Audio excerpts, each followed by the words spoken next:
Alright, so we're going to do a oil change here on the 94 Mustang. I got it nice and warm here because it's been a while. I do oil change about every year. You can see there's the oil temp right there, so it's about 210. I got to use ramps here to get it up high enough, so that's what it looks like. Okay, so we got the hood popped here. It's the first thing to start with. This is going to be a how I change oil in this Mustang. I should check. I'll let you know what the mileage is here next time I stop the camera.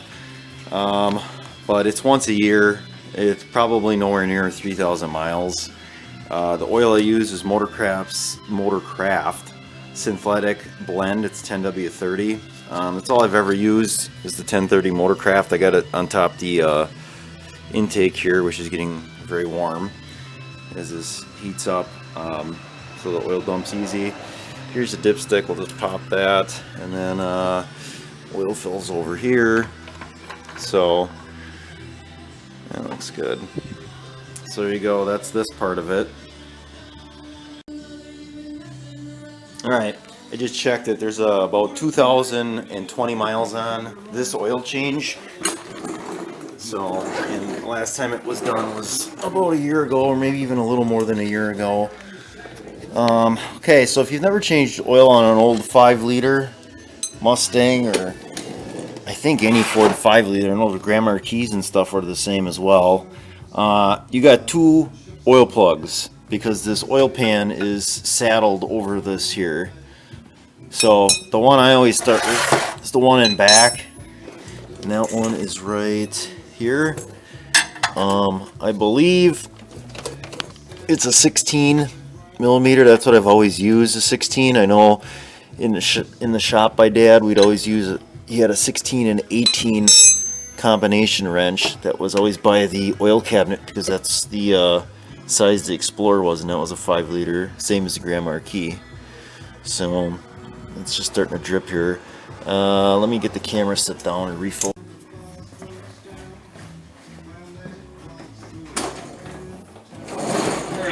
So I used to be really good at changing this oil because this is the only car I ever drove, and it seemed like I was changing oil all the time because I was always driving it.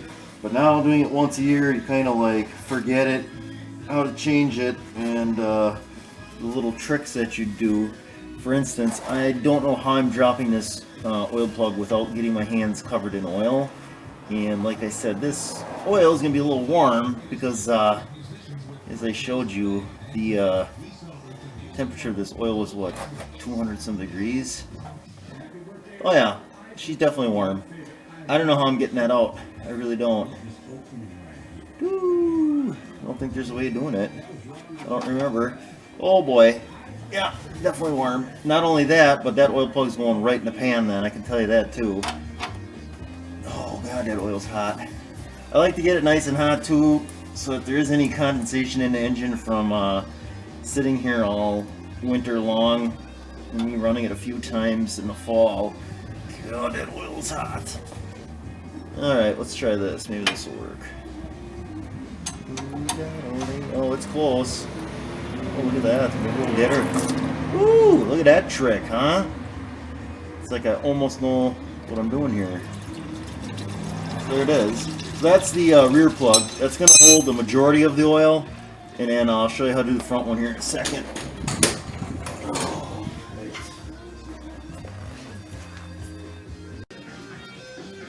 Alright, so the required filter for this Mustang is an FL1A. I know the Fram equivalent would be a PH8A, and it used to be a PH2, I think they ran on some of the Mustangs, which is basically a shorter filter than this. But yeah, you don't see too many oil filters nowadays in cars that look like this. And this, I know, in comparison to like some of the older cars, is a small oil filter. But just to give you an idea, some filters here, this small black one, my John Deere filter off the lawnmower. Next to that is our Subaru, and next to that is the Nissan Xterra. And that's what the Mustang filter looks like. So that's a heck of a size difference in filters. And if you look at the top even, It's like twice the size. It's a big filter. Okay, so the next step is to pull the front plug out. So I don't know if you can see it or not, but in the back I got a Folgers coffee can there catching the back as the back is slowed down quite a bit. So I'm going to open up front. There is a front sway bar in this car which does a great job of making a mess when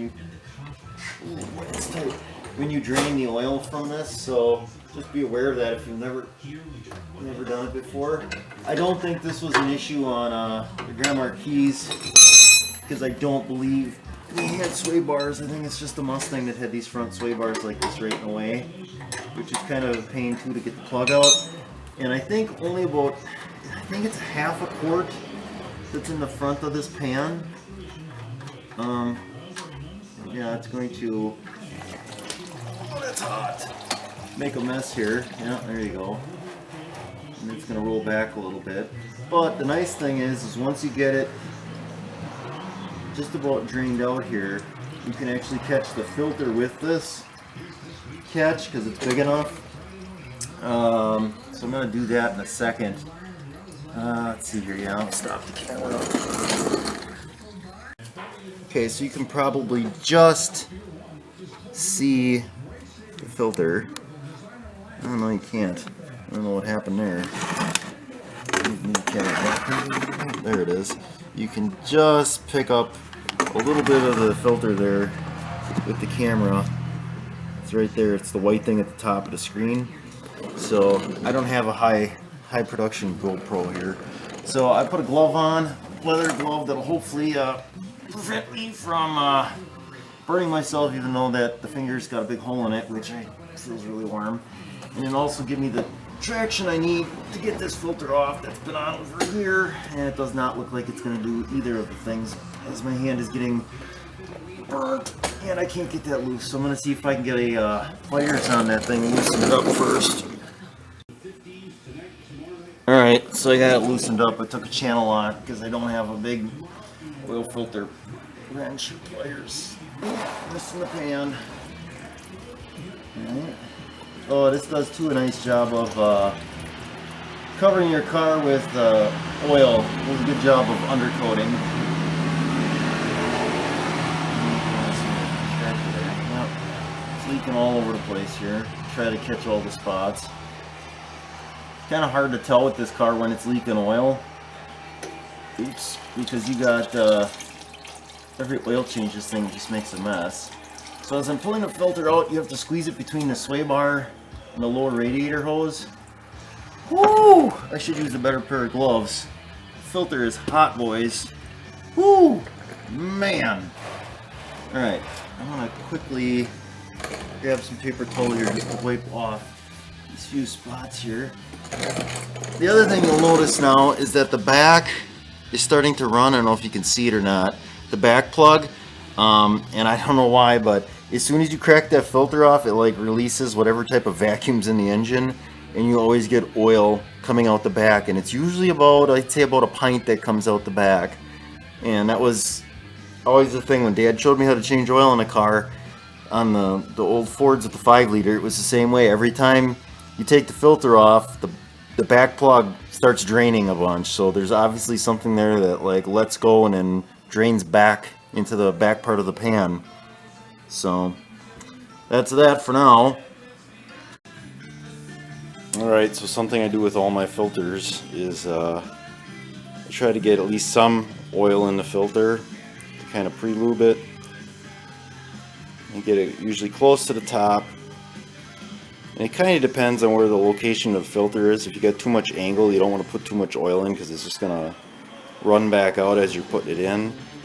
But you can get some in that cardboard to soak it up, so when you first start it, there's already oil in the cardboard. So it'll lubricate the top end a little bit quicker. Alright, so we're underneath here, and you can see everything's pretty oily. But there's where the filter goes in. Okay, and I got that all cleaned up. There, that's a pretty good shot. There is aftermarket headers on here, so if they look a little different, they're ceramic coat, BBK, shorties, unequal length. Anyway, so yeah, we're just winding down here. It looks like everything's about stopped with the oil, so that's good. I got my filter pre-lubed. I also misspoke about the mileage. I thought 22 or whatever I said for mileage just seemed like a lot. It's actually 1,400. I was looking at the previous year, so that's not a lot of miles. So I'm gonna get the filter on here in a second, and then keep going.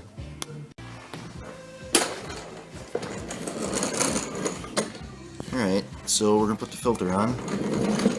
So this is the way that I do it. You probably can't see it because my head's going to be in the way, but you're going to have to deal with it. So sometimes you might have to pull on this lower hose or push some of these hoses around so you get the filter in there, and then once you get it close, oops, just bump the camera here. I'm just going to spin it on. Try holding it in here. I don't know if you're going to see anything. Probably not.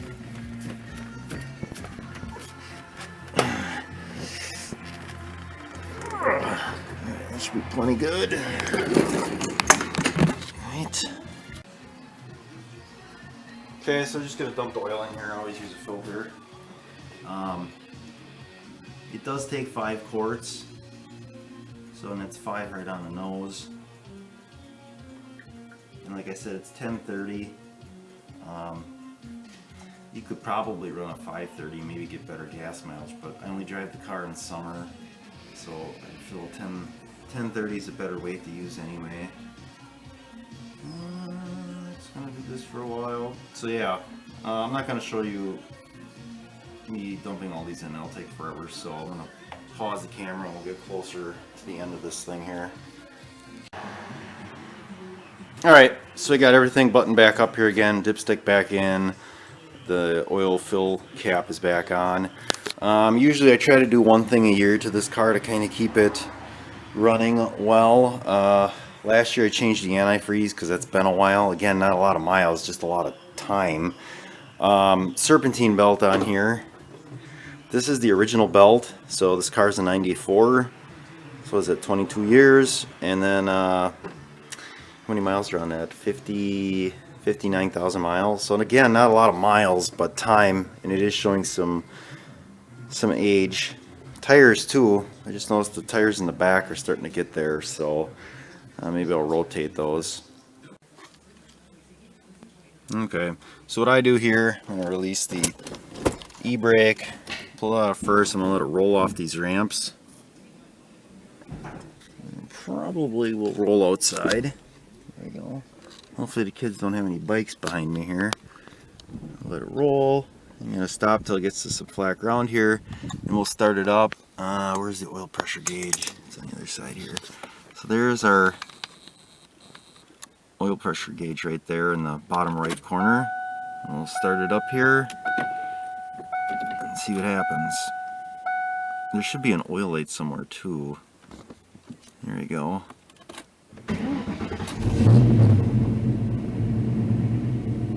There we go. Get pressure. No oil light on. It's coming up. Sounds like it runs good. So yeah, that oil pressure gauge is hard to see with that shift light in the way there.